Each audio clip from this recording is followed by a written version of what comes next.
آدمی پیسے سے زیادہ عزت کا طلبگار ہوتا ہے.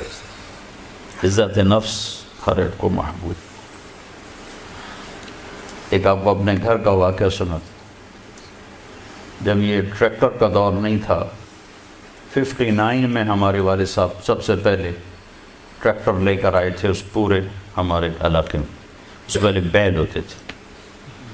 عزت نفس پہ یاد آتی کہ عزت نفس مال سے بھی زیادہ محبوب ہوتی. ایک ہمارے بیل نے چارہ کھانا چھوڑ دیا، ٹھیک ٹھاک بیل. تو ہمارے والد صاحب نے ڈاکٹر بلوایا، اس نے کوئی ٹیکا ویکا لگایا، لیکن اس نے پھر بھی نہیں کھایا. تو ایک ہماری برادری کا دیسی حکیم تھا، اس کے پاس اس زمانے میں راستے ہوتے نہیں تھے، تو والد صاحب نے گھوڑے پر نوکر کو بھیجا جو اس کو اٹھا کے لایا. اس نے بیل کو دیکھا، کہنے کا میاں صاحب اس کو پٹھے کون ڈالتا ہے؟ چارہ. کہا جی یہ ہے ہمارا کسائی، دتو کسائی. اللہ دیتا نام تھا، دتو کیا کہتے ہیں، دتو کسائی. اور اس کو بیل کے آگے بٹھایا اور جوتا اتارا اور 5 سال جوتے اس کے سر میں مارے. پھر کہنے کا اب چارہ ڈالو. جب چارہ ڈالا تو وہ بیل کھانے لگا. یہ میرے گھر کا واقعہ ہے، کوئی سنایا نہیں. تو میرے والد صاحب حیران ہو کر کہنے لگے ایک ہی ہے. کہا جی میں نے اس کو چیک کر لیا تھا، اس کو کچھ نہیں تھا. یہ آپ کے نوکر نے اس کو کہیں کوئی ڈنڈا سوٹا مارا تھا، تو وہ غصہ کر گیا تھا کہ میں اس سے کیسے بدلا دوں. تو اس نے غصے میں کھانا چھوڑ دیا کہ میری عزت کو اس نے خراب کیا. اب اس کی آنکھوں کے سامنے 2-4 جوتے میں نے مارے تو وہ خوش ہو گیا. دیکھو کھائے. عزت کی طلب کوئی ناجائز نہیں ہے، یہ انسانی ضرورت. مال کی طلب ناجائز نہیں ہے، انسانی ضرورت. ہاں اس کے حدود ہیں، اس کے اندر تو ضرورت ہے، اس کے باہر پھر کوئی کہیں تکبر بن جاتا ہے، کہیں ظلم بن جاتا ہے، کہیں زیادتی ہے. حدود کے اندر تو. ایک حدیث سنا دیتا ہوں، کسی مسلمان کو عزت دینا کتنا ضروری ہے. میرے نبی نے فرمایا 1 روپیہ سود کھانا 36 دفعہ زنا کرنے پہ برابر.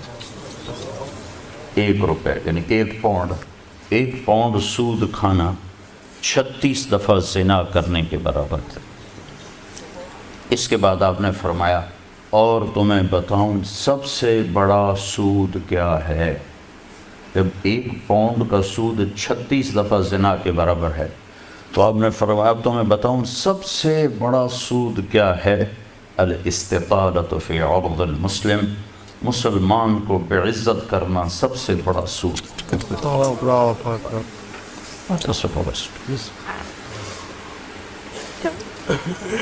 تو نوکر آپ کو پروٹوکول دیں گے، خوشی ہوگی، جنت سے بڑھ کے خوشی ہوگی. تو نوکر چلے جائیں گے، پھر اللہ کا اشارہ ہوگا، ٹک ٹک ٹک ٹک ٹک ٹک ٹک دروازے کھلیں گے تو اب فرشتے آئیں گے.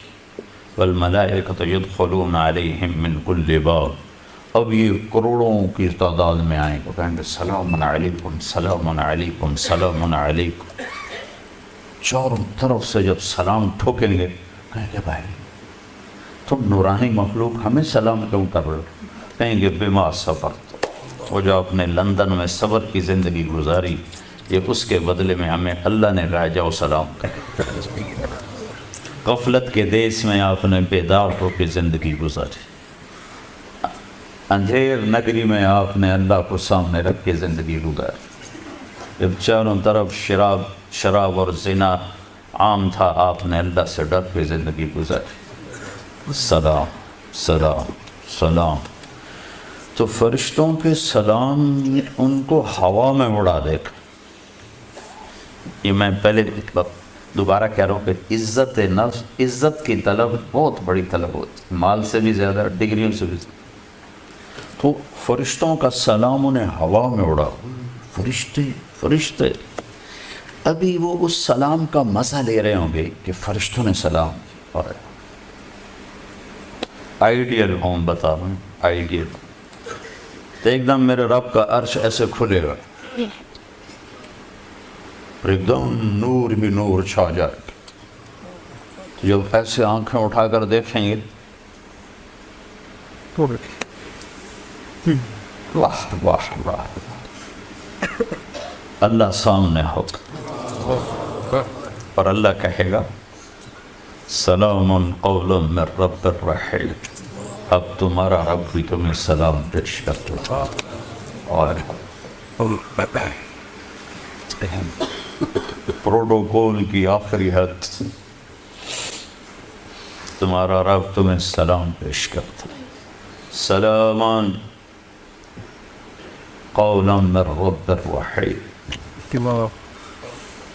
رب رحیم، اے میرے بندو، اے میری بندیو جنہوں نے دنیا میں مجھ سے ڈر کے زندگی گزاری، میں تمہارا رب تمہیں سلام پیش کرتا ہوں اور تمہیں مرحبا کہتا ہوں، تمہیں ویلکم کرتا ہوں۔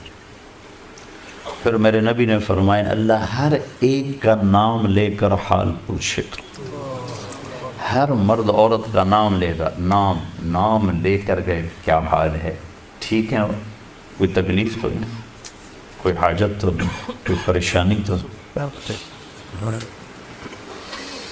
تو جب یہ اللہ کو دیکھیں گے کہیں گے یا اللہ ہم تو تیری عبادت ہی نہ کر سکتے، ہمیں تو پتہ ہی نہیں تھا تو ایسے حسن و جمال والا ہے، کیا یہ ہو سکتا ہے کہ ہم تو یہ ایک سجدہ کریں جیسے لندن میں کرتے تھے؟ یہ وہی کہہ سکیں گے جو نماز پڑھتے تھے، جو نہیں پڑھتے وہ کیسے کہہ سکیں گے؟ کیا یہ ہو سکتا ہے کہ ہم تمہیں ایک سجدہ کریں جیسے دنیا میں کرتے تھے؟ تو اللہ تعالیٰ فرمائیں گے میرے بندو اب پوزیشن بدل چکی ہو، حیثیت بدل چکی، حیثیت، پوزیشن۔ یا لبو کیسے کہ دنیا میں تم بندے تھے اور میں تمہارا مالک تھا، تم نوکر تھے اور میں مالک تھا، ٹھیک، تم ایمپلائی تھے، تمہاری زبان، تم میرے ملازم تھے اور میں تمہارا مالک تھا، تو تمہارے ذمے میری مانگ کے چلنا، میری عبادت کرنا، نمازیں پڑھنا، روزے رکھنا تمہارے ذمے تھا۔ اب جنت میں آ کے حیثیت بدل گئی ہے، اب تم مہمان ہو اور میں تمہارا میزبان ہوں۔ کیا ہوسٹ کہتے ہیں میزبان کو؟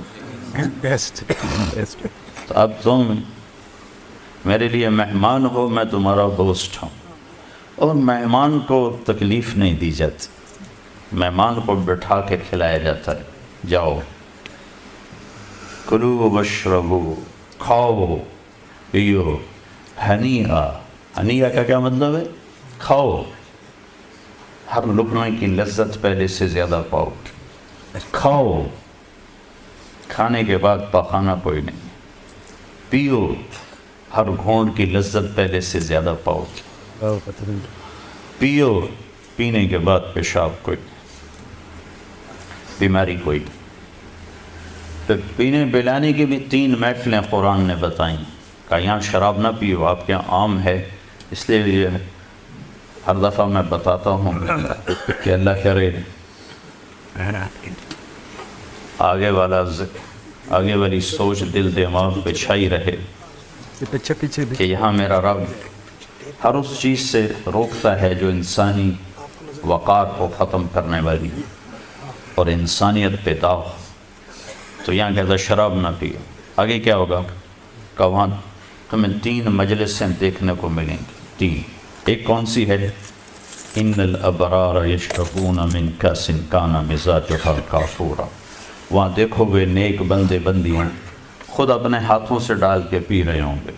یہ جنت کا سب سے چھوٹا درجہ ہے، کیسے ڈالیں گے پیئیں گے، ڈالیں گے پیئیں گے۔ ایک درجہ اس سے اوپر ہے VIP، وہاں کیا ہے؟ وَيُسْقَوْنَ فِيهَا كَأْسًا كَانَ مِزَاجُهَا زَنْجَبِيلًا، وہاں ان کو خدام پلا رہے ہوں، سرونٹس، نوکر، فرشتے نوکر ڈال کے پیش کریں اور سامنے حاضر کریں، یہ لیج۔